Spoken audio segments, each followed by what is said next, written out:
رسمی شما و سرزمین جمهوری تاجیکستان صف آراستند.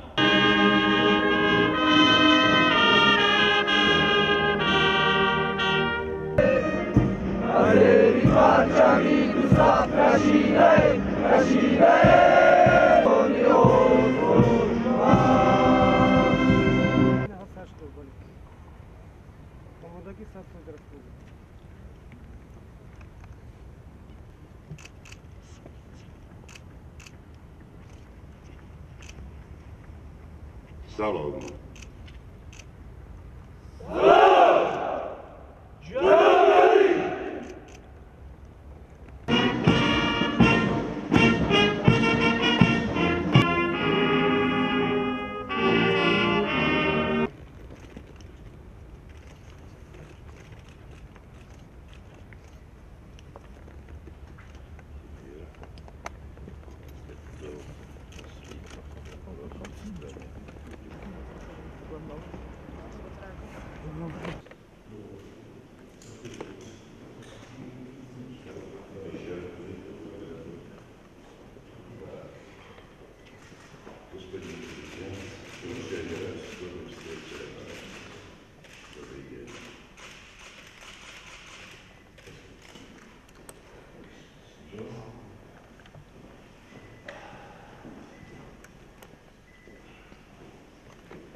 Выражаю уверенность в том, что сотрудничество между Таджикистаном и дружественной нашу страну. А теперь разрешите передать слово с нами своими соображениями касательно состояния.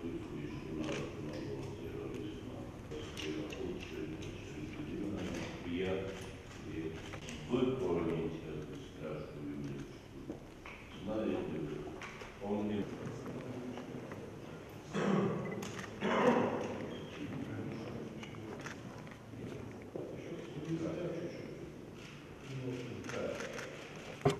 Liberální Cumhuriyet Tacikistan ve Cumhuriyet Çek'e ovoz nigah.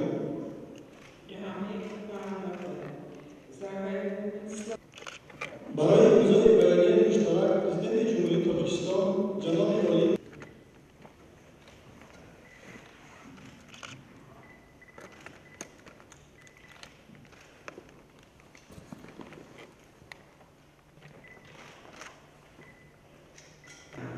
Ministerstvem zahraničních věcí České republiky Tádžikistán Siročky pana Martina Kubáka.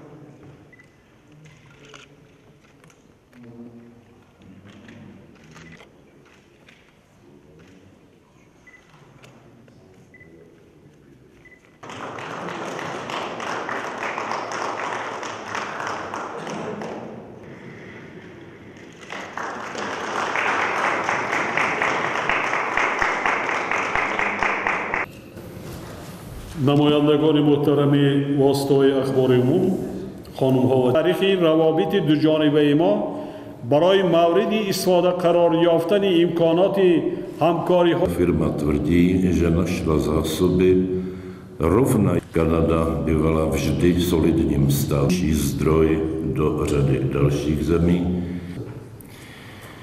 No a skončil bych tím, že věřím dohody, které už se budou týkat ulice již nejméně dvakrát. No, můžeme i tři. Tak, kde moje pálka zděs.